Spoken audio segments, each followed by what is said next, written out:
Hi, I'm Tom Brookshire. And I'm Pat Summerall. In previous weeks, we've talked about the Rookie of the Year candidates and candidates for MVP, but what about Coach of the Year, Tom, based on the final standings there in the NFL? Well, we watched Don Coryell's team, the Cardinals, come back and get in the playoffs. 10-4, that's a heck of a year for the second-year coach with St. Louis. How about a guy like Rick Forzano, who brought the Lions back under very, very adverse circumstances? And really had them playing very competitively all year once he took over. And, of course, Charlie Winter. Right. Closed with 6 straight wins, right? But you really can't forget about Don Shula, can you? He had a tough job this year. Well, I think he's had the star syndrome move in on the Dolphins, and Shula might be doing the outstanding job in football. And how about the old man, Sid Gilman? Well, he deserves a lot of credit, no question about it. We can make a vote on about 6 or 7 guys. True. Right? We'll be right back with This Week in the NFL after this message. After a faltering start, George Allen's vintage Redskins have presented Washington, D.C. area residents with a heady problem of how to celebrate still another successful season in bigger and better ways. With the playoffs in the bag, Washington Redskin fans celebrated the remarkable vigor of their over-the-hill guys in a big way.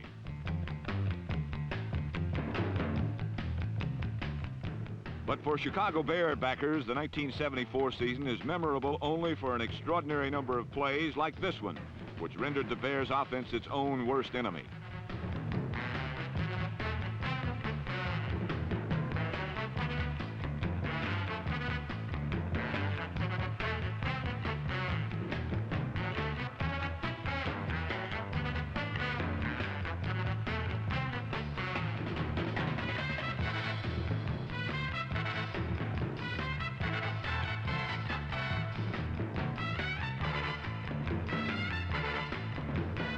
But last Sunday in RFK Stadium in Washington, the Bears had more trouble on their hands than just an inept offense.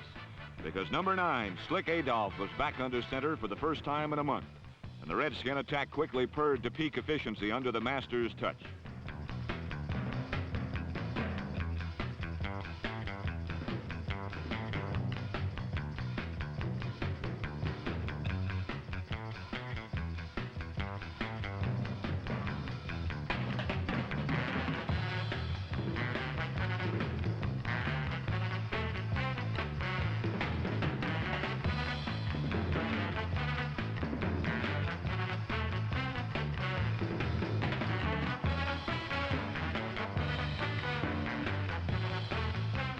Larry Brown bolted over twice with tough runs after Jurgensen moved the ball close with his passes.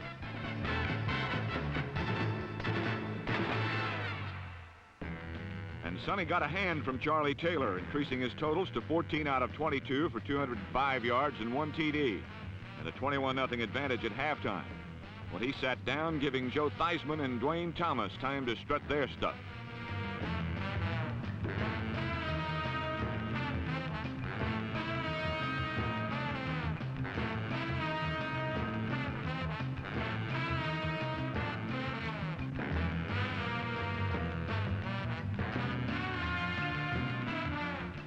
Dwayne Thomas, number 47, strode smoothly over 100 yards and 8 carries, with 66 of those yards coming on this play.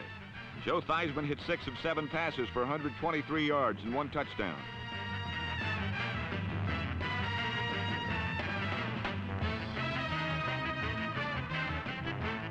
All in all, the second half was a carbon copy of the first, with only some names and numbers changed to protect the Chicago Bears, as Washington ripped to an impressive 42-0 victory and appeared to be peaking in all facets of play just as George Allen would have it, right before the playoffs.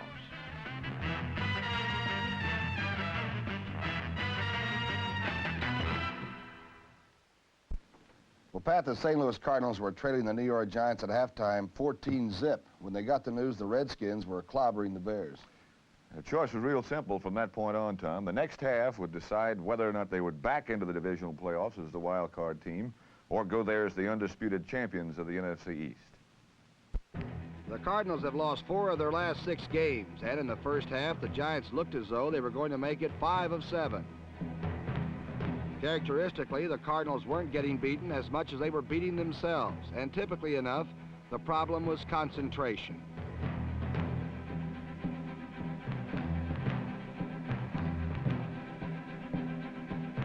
Meanwhile, the Giants, led by quarterback Craig Morton, were closing in for first blood with this pass to Ray Rhodes.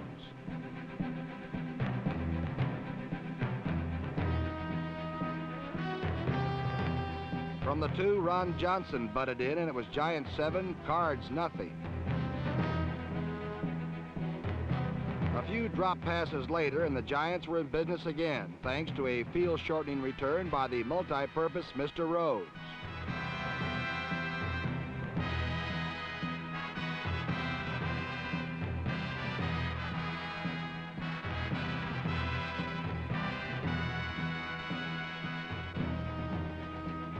Five plays later, it was Giants 14, NFC playoff team 0, and St. Louis's mistakes seemed like they could almost go on forever.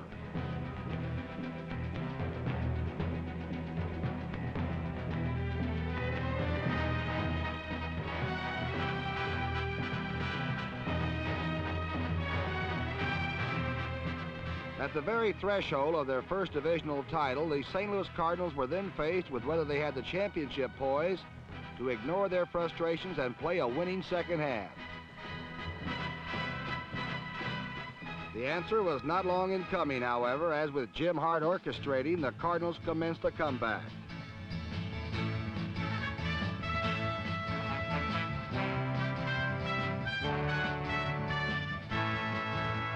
Once at the Giant 4-yard line, Mr. Hart decided not to pass to his primary receiver, then checked off to number 20, Ken Willard, whose catch made it Card 6, Giants 14.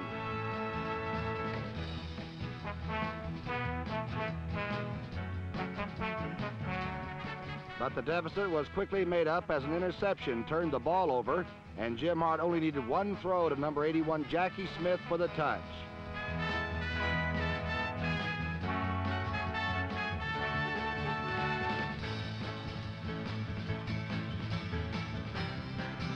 On the following series, the defense came up with interception number 2.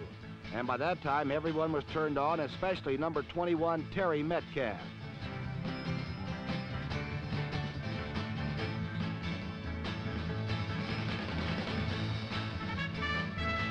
And as the third quarter ended, miraculous Mr. Metcalf was in the end zone, and 20 St. Louis points were suddenly on the scoreboard.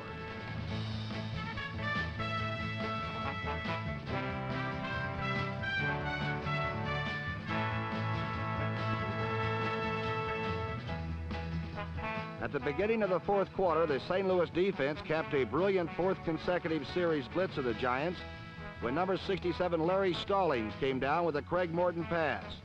Then alertly handed off to number 43, Norm Thompson, who set up the final Cardinal touchdown.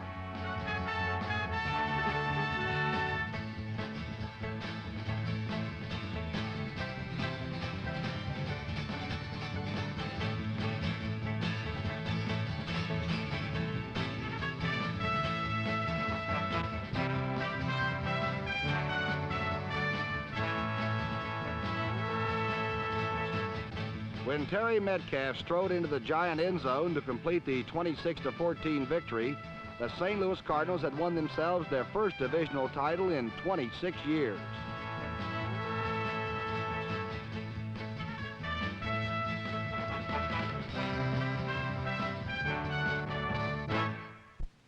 Last Sunday at Veterans Stadium, the Philadelphia Eagles were trying to achieve their best record since 1966. Two men have shouldered the burden for the Eagles in 1974. One is All-Pro tight end Charlie Young, and the other is All-Pro middle linebacker Bill Bergey, the soul of the Eagles' scrape defense. Many observers thought the Eagles paid too dear a price for Bill Bergey when they acquired him from the Bengals, but 2 #1 draft choices seems a cheap price for a middle linebacker who will stand his ground for man or beast.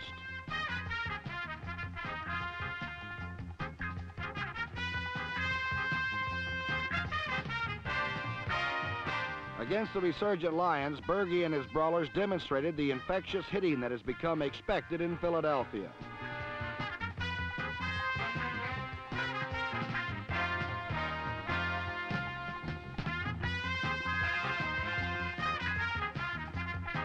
Rookie quarterback Mike Barilla started his third straight game, but his offense started sluggishly due to some Lion defensive crunch.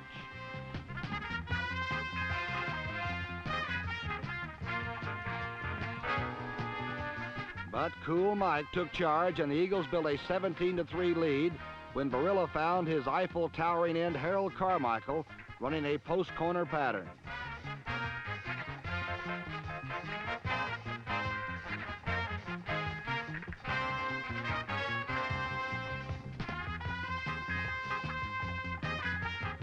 From there, it got worse for Detroit as the rookie Barilla shredded their coverages like a veteran.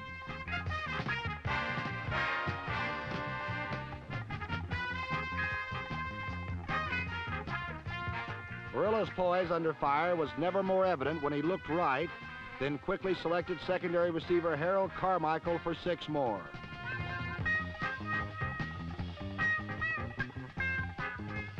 But for the 3rd time in 2 weeks, a Barilla touchdown was voided by a penalty.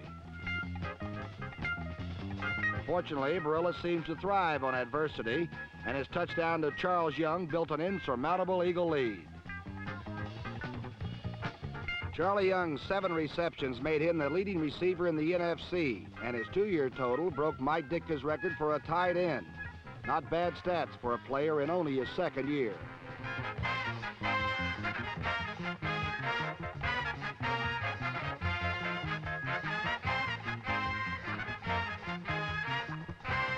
The Lions failed to achieve their goal, an 8-6 record, because their receivers rarely cracked Philadelphia's well-covered zone defense. Quarterback Greg Landry scored the first Lion touchdown and accounted for the last with a scoring shot to run Jesse.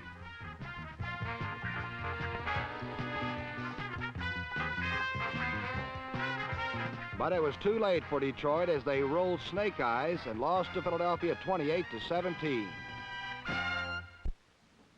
In recent years, the emphasis on winning in professional sports has come under much criticism from writers and fans.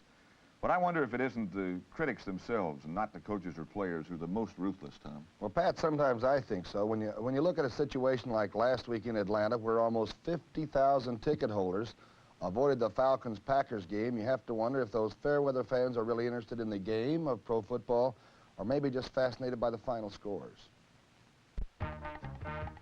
A very few of the Falcons faithful turned out on this dank gray final Sunday of the 1974 season. And on the Packers' opening drive, they witnessed the longest offensive play of the game. And John Hadle hit Rich McGeorge for 29 yards. But a fumble stilled this drive on the very next play. Green Bay had to wait until the 3rd quarter before causing a flicker on the scoreboard when Eric Torkelson broke away on this 21-yard run, which set up a 3-pointer by Chester Marcole.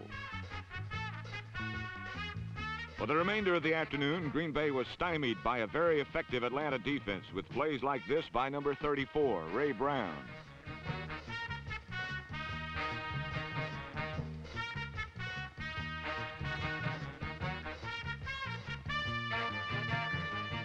But neither could a season-long impotent Atlanta attack generate any heat. Laid out in the cold as defense reigned.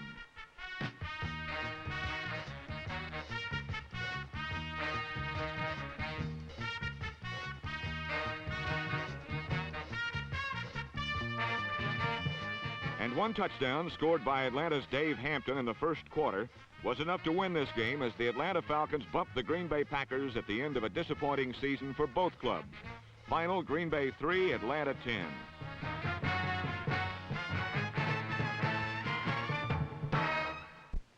Well, 2nd place in the NFC West was not the most coveted trophy up for grabs in the NFL this year. But last week in San Francisco, the 49ers and the New Orleans Saints went after the less than prestigious position in a game that offered a fast and furious finale. The San Francisco 49ers have been forced to go with young and inexperienced quarterbacks for most of the '74 season.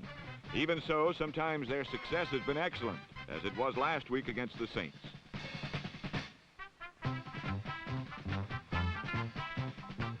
Early in the game, rookie signal caller Tom Owen, number 14, established his ground attack with slithering runs by the likes of number 48, Sammy Johnson.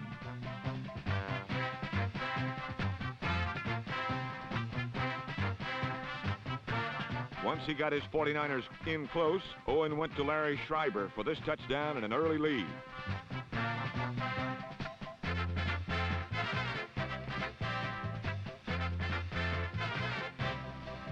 Then it was razzle-dazzle time, which ended with Danny Abramowitz passing to Gene Washington, whose spectacular catch led to another Schreiber short score.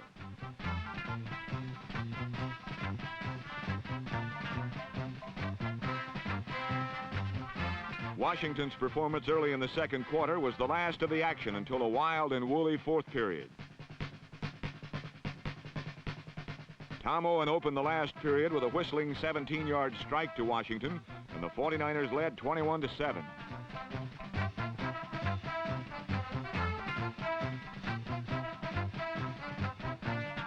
Scant seconds later, New Orleans quarterback Larry Saipa, number 13, was hit by Cedric Hardman and fumbled. An alert Bill Belk ran it in for a 28-7 San Francisco Bulls.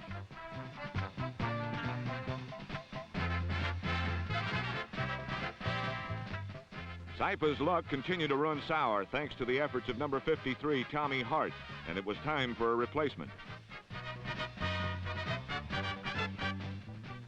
Number 12, Bobby Scott, came in, and the Saints began marching. After much hesitation, Scott hit tight end Paul Seal for a score.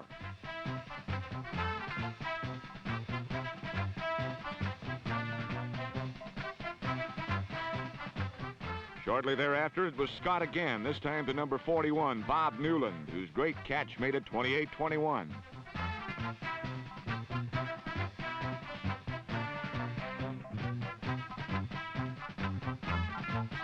But Scott went up top once too often, and number 64, Dave Wilcox, made him pay with an interception and touchdown that closed out the 49ers' second-place NFC West finish 35-21. Both the Rams and Bills finished up their season last week knowing they had a playoff berth cinch, Pat, and you have to maybe think their game may not have been a true test of their relative abilities. Well, the only argument I have for that statement, Tom, is that I think most teams like to have a win under their belts prior to their first playoff game, so perhaps both the Bills and the Rams wanted last week's victory more than you'd imagine. Only in Los Angeles would a fire hydrant come to the game disguised as a fluorescent frisbee. And the Buffalo Bills came in the guise of a playoff team, but didn't look like it.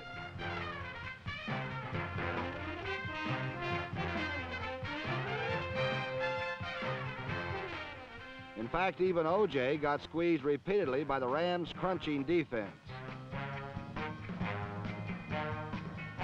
And while Jack the Hacksaw Reynolds took a breather, he was exhorted on to even greater acts of disruption. But the Bills decided there was time for a little disruption of their own, and they kept the Harris-Jackson combo out of the end zone.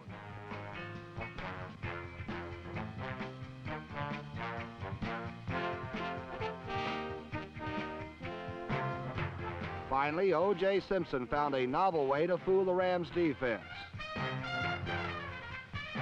His running pop-up was covered by number 27, Ahmad Rashad, and the Bills led 7-0.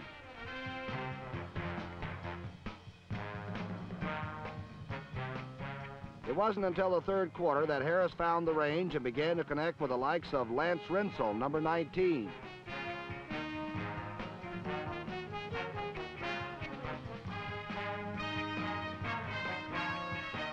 But once Harris got going, he got tough, hitting Rob Scribner to put the Rams up 7-6.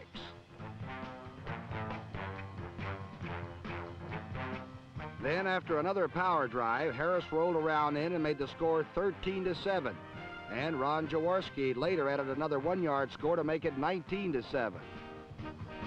The Bills tried gamely to come back, and a big play from Joe Ferguson to J.D. Hill accounted for 55 yards. And another Buffalo touchdown. But the Easterners fell short 19-14.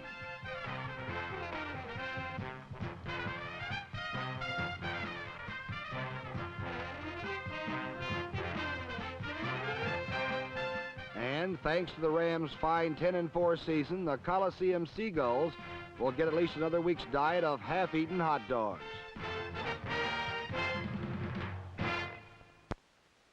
Last Sunday, the Denver Broncos traveled to San Diego, Pat, to close out their season with an expected win over the Chargers. But as you know, Tom, they ran into a surprising Tommy Prothro team and were never really in the game at all. With the ink still wet on a new 5-year contract, John Ralston hoped his Broncos would ensure their best record ever with a victory over the semi-rejuvenated San Diego Chargers. But like their coach, the Broncos seemed unable to run at full speed, with one exception. Otis Armstrong, number 24, continued his phenomenal year as he gained 142 yards to pump his league-leading rushing total to 1,407 yards.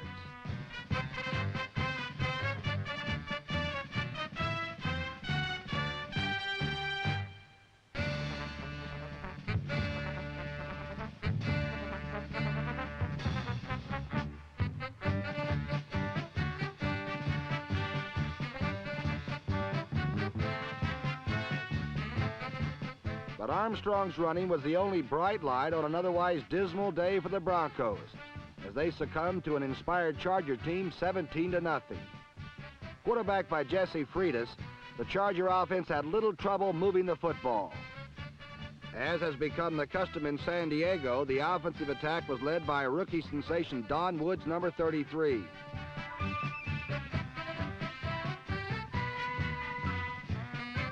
Woods gained 105 yards against the Broncos to become the Chargers' all-time single-season rushing leader.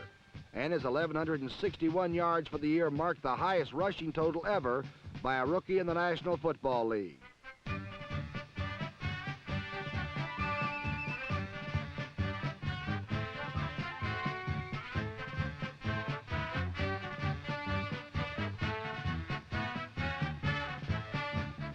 With this convincing victory, the Chargers could look back on their first season under Tommy Prothro with the satisfaction that they had performed better than expected and had wrapped up the year not with a whimper, but with a bang.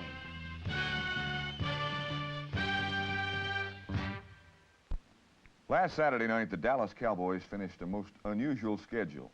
Unusual because it consisted of only 14 games this year, Tom. That's right. For the first time in 9 years, the Cowboys will be able to watch all the playoff games on television instead of participating in at least one or more, and their finale with Oakland was sort of symbolic of their season in general. Last week, the Raiders dusted off some of their big guns when the Cowboys came to town. But Roger Staubach's cannon roared first on a ricochet shot to Walt Garrison to Drew Pearson in the end zone.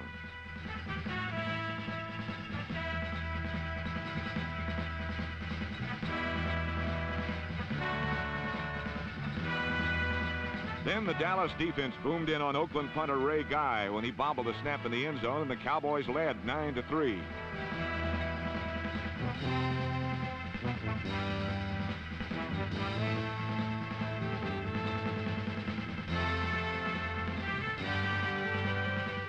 Up from his bench spot, where he's been resting since Oakland clinched, came Ken Stabler, who fired fingertip high to Fred Biletnikoff in the end zone.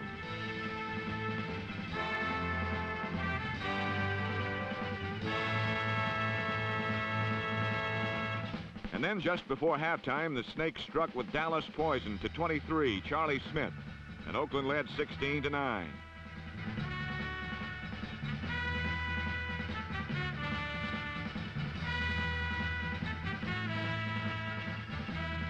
Early in the second half, a Dallas fumble was picked up by linebacker Phil Villapiano, number 41.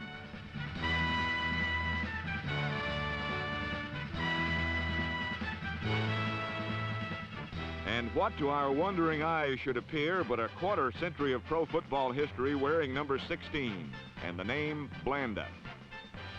On his first play, the 47-year-old Wonder Man dropped back, reared back, and fired a touchdown to Cliff Branch wearing number 21. And 21 years George's junior.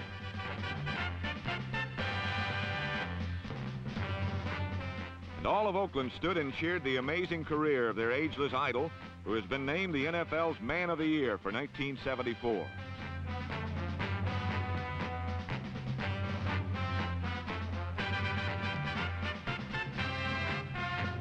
With the game seemingly out of reach, the Cowboys flared to life. Staubach hit on a shot to Drew Pearson, whose great second effort ignited and inspired Dallas.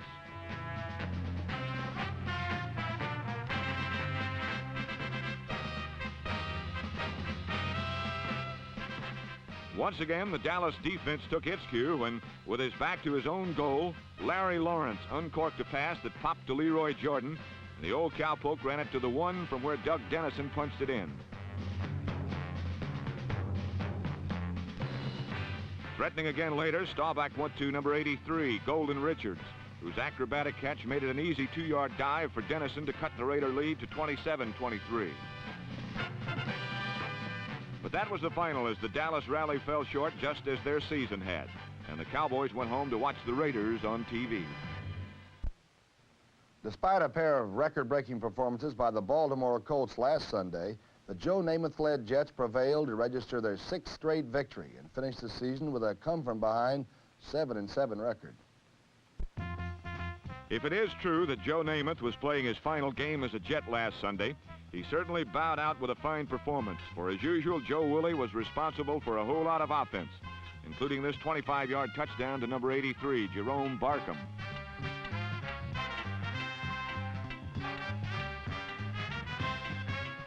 But Joe's Colt counterpart, Burt Jones, was no slouch either, as he pinpointed receivers all afternoon.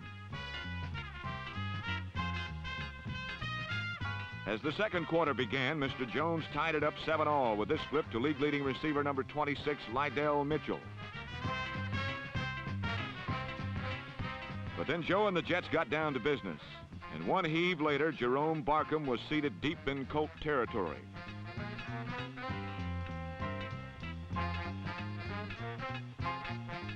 From the one, John Riggins launched himself into the Colt end zone for his first of 2 scores. Following Riggins' second touchdown dive, Burt Jones threw a desperation pass that number 51, Ralph Baker, deflected, and number 22, Burgess Owens, intercepted.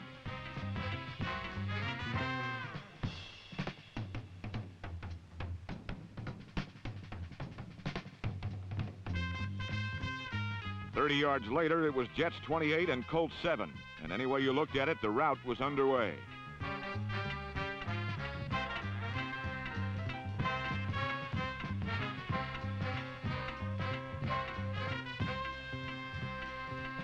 But in the third quarter, Burt Jones continued a completion string of 6 straight with a bomb to number 86, Freddie Scott, a rookie from Amherst.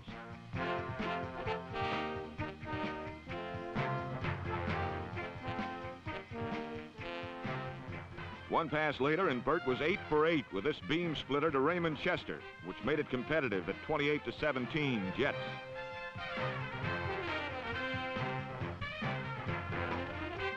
Not to be outdone in this pitching duel, Joe Namath targeted a football to number 88, Rich Castor, who won a foot race to the flag to ease the pressure at 35-17.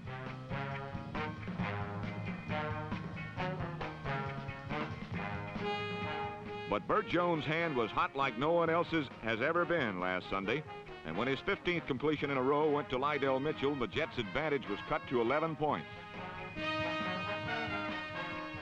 Directly after Mr. Jones threw an NFL record of 17 consecutive completions, his luck plummeted from miraculous to miserable as number 22, Burgess Owens, ballooned the Jets' lead up to 45-24.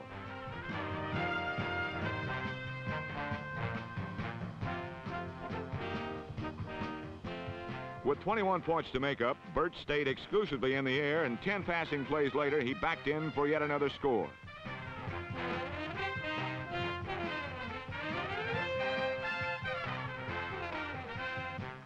And while the second-year man didn't win last Sunday, his final touchdown made it close at 45-38. And the 385 yards he amassed from 36 of 53 throws is certainly one of the brightest spots in the worst season of the 21-year history of the franchise, 12 defeats. Last Sunday, the Miami Dolphins rested their veterans, Pat, for the playoffs and fielded a team composed mostly of reserves against the New England Patriots. Early in that game, Tom, it appeared as though the Dolphins' strategy was going to leave them on the embarrassing side of the scoreboard. However, by game's end, the Miami reserves had proven that they come from the same championship fiber as the regulars do. It had been a long, hard fall from possible playoff contention to non-contender. But the New England Patriots aren't without an excuse. Injuries to starting personnel, coupled with one of the league's toughest schedules, have left their Cinderella season without the glass slipper from which to sip the champagne of champions. So early against the Dolphins, number 16, Jim Plunkett, set out to earn the Patriots a respectable ending to a year of frustration.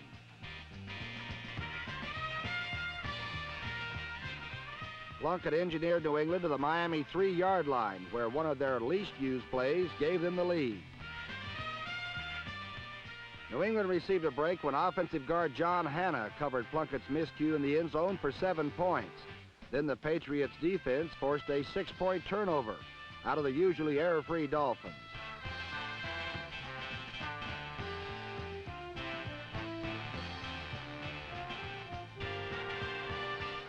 Number 25, John Sanders, returned Earl Morrall's throw for a second New England touchdown. And when Miami fumbled away the following kickoff, a Jim Plunkett to Mac Heron connection placed New England ahead by 21 points. It was the second quarter and 24-0 before Earl Morrall and the Dolphins finally began to play some football.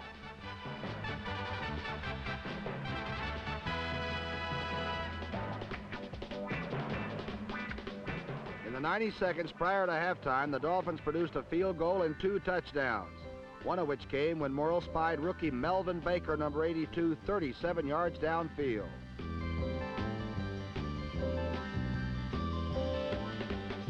Trailing by a touchdown in the third quarter, Earl Morrall went back to a good feint. Number 82, Melvin Baker.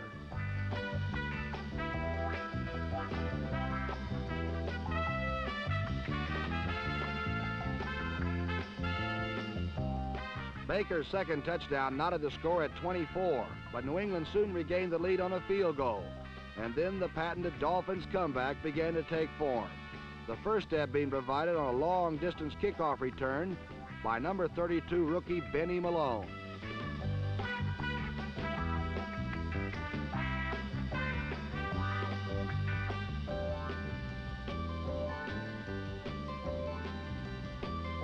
Miami's first lead of the day came when Don Nottingham completed a short march with a short score, and added with another field goal gave the Floridians a 34-27 lead.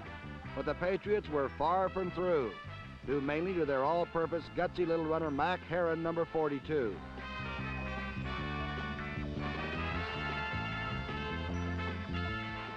On a 10-yard trip around right end, Mini Mac Heron broke the NFL record for total yards in a season held by Gale Sayers. His final sum amounted to 2,444 yards gained by rushing, pass receiving, and kick returning. Heron's heroics weren't enough to give his squad the victory, however, as the Miami Dolphins edged the New England Patriots 34-27. Things have changed a lot since Super Bowl IV, when Hank Stram's offense of the 70s defeated Bud Grant's Vikings 23-7. Last week in Kansas City, one of the biggest changes was the announced retirement of one of the very best NFL players. For number 63 of the Kansas City Chiefs, last Saturday was to be the last game of his 8th and final season as one of pro football's most outstanding linebackers, leaders, and gentlemen. The Chiefs wanted it to be a day to remember, and there were some pleasant moments for the Kansas City faithful.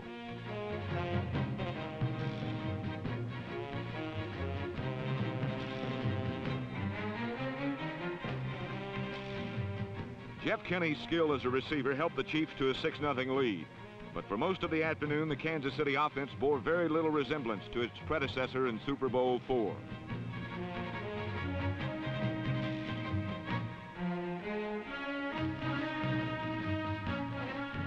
Super quick tackle Alan Page, number 88, made fast work of first Len Dawson and then his replacement, Dean Carlson, number 9.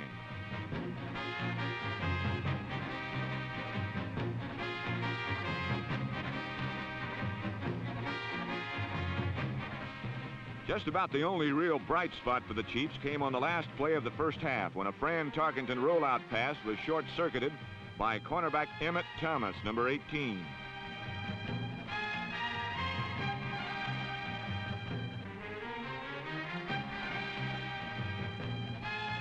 Emmett Thomas covered 73 yards to the end zone, the longest interception return of the NFL season. It was also Thomas' 12th steal, the most in the league by a wide margin. As usual, Fran Tarkenton had his conference-leading passing attack in full flight, this time featuring rookie receiver Sam McCullum, number 80. After catching only one pass in the previous 13 games, McCullum caught 6 against the Chiefs, 2 of them for touchdowns.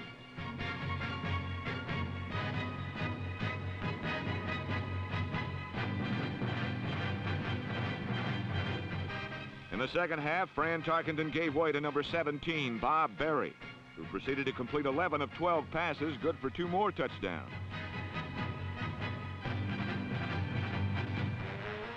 The Vikings' bench strength was good enough to guarantee an easy 35-15 win, Minnesota's 10th victory of the season.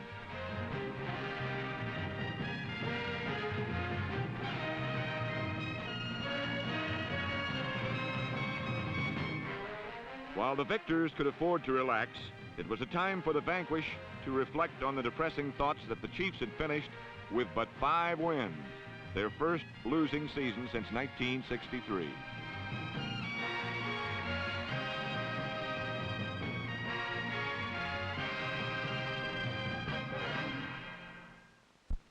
Well, Pat, the playoff hopes of Cincinnati's coach Paul Brown were smashed by a string of injuries that left the Bengals with an almost non-existent running attack. And with league-leading quarterback Ken Anderson injured, Tom, they had to go up against the Pittsburgh Steelers last week with little hope of a passing game either. Poor Wayne Clark had the envious duty of quarterbacking the plunging Bengals against the playoff-bound Steelers. And like the rest of his team, he fared poorly. Although the Steelers did not play a strong game, they thoroughly dominated the Bengals, winning 27-3. Rookie Lynn Swann, number 88, continued his record-breaking returns as he ended up the year with more punt return yardage than anyone else in the NFL. And it's easy to see why.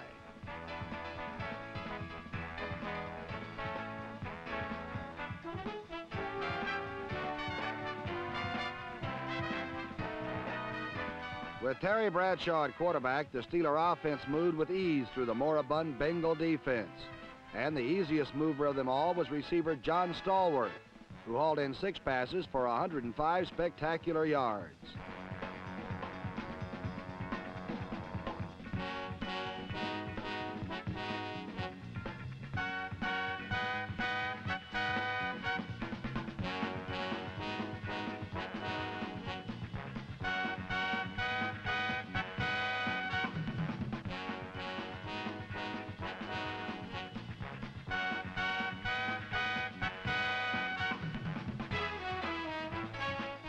Pittsburgh's first score came in the first quarter when Bradshaw connected with Stallworth in the end zone.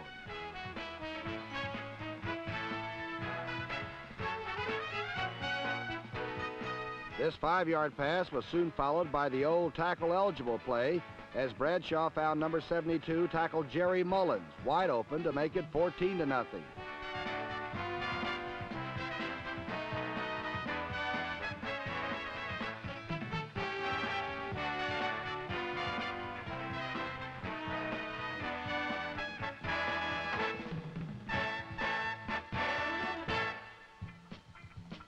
The only real drama in the game was provided by Franco Harris as he neared the magic 1,000-yard rushing mark.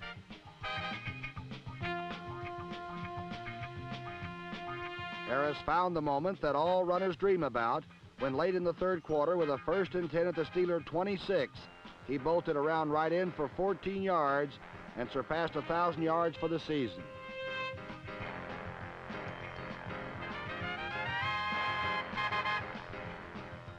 With the playoffs in sight and a 27-3 victory, the Steelers' final regular season game, although far from perfect, was enough to ensure a 10-3-1 record, the 3rd best in the league, and a good night's sleep.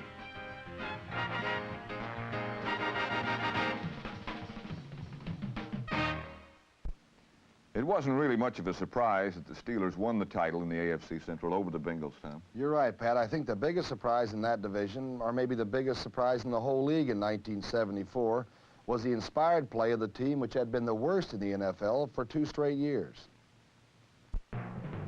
Houston's football scene had looked quite distorted, but suddenly it all came into sharp focus, thanks in good part to one of the great coaching jobs of the year by Sir Sidney Gilman. Last Sunday, the Oilers' defense was in good shape on the game's first series until Cleveland's Mike Phipps turned a 3rd and 23 situation into a shockingly easy touchdown.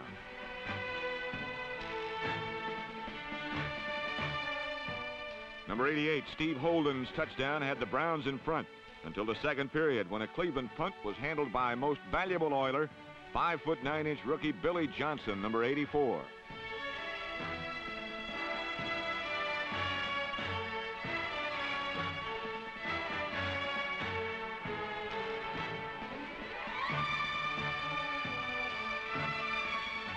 Billy Johnson set the stage for a Dante Pastorini quickie to tight end Mac Alston, number 82, and the score was tied at the half.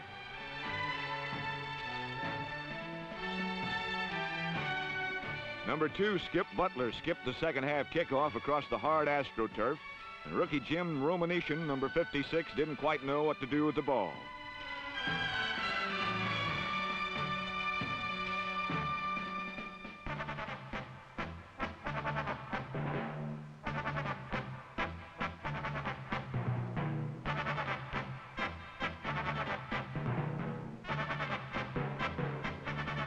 Dan Pastorini converted this mistake into another quick touchdown, this time to Billy Black Shoes Johnson.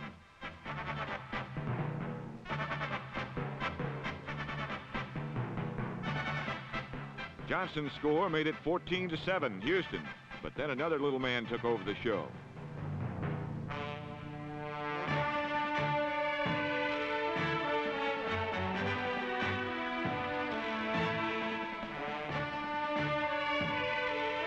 Greg Pruitt's great play was canceled by a penalty, but Pruitt scored another to tie the game, and then the Oilers reclaimed the spotlight. 2 touchdowns, one by number 34, Willie Rogers, put Houston back up 28-17, and time was running out on the Browns.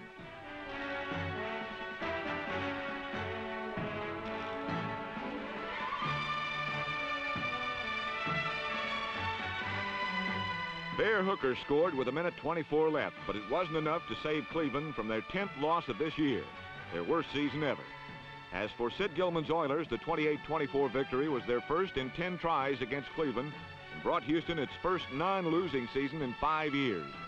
As one Houston player said afterward, "It seems like we just won the Super Bowl because these are the guys who lived through hell."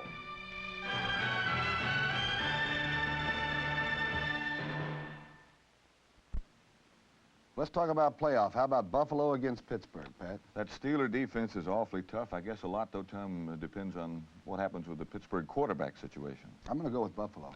I like Pittsburgh. Okay, Washington against the L.A. Rams. We're going to be out there for that one. That should be a honey of a football game, too. What do you think? I think they can pass on the Rams. I'm going to go with the Redskins. I like the Redskins, too. At any rate, we'll be back next week to show you all the best action from all 4 of this week's playoff games. I'm Pat Summerall. I'm Tom Brookshire, and we'll see you next week.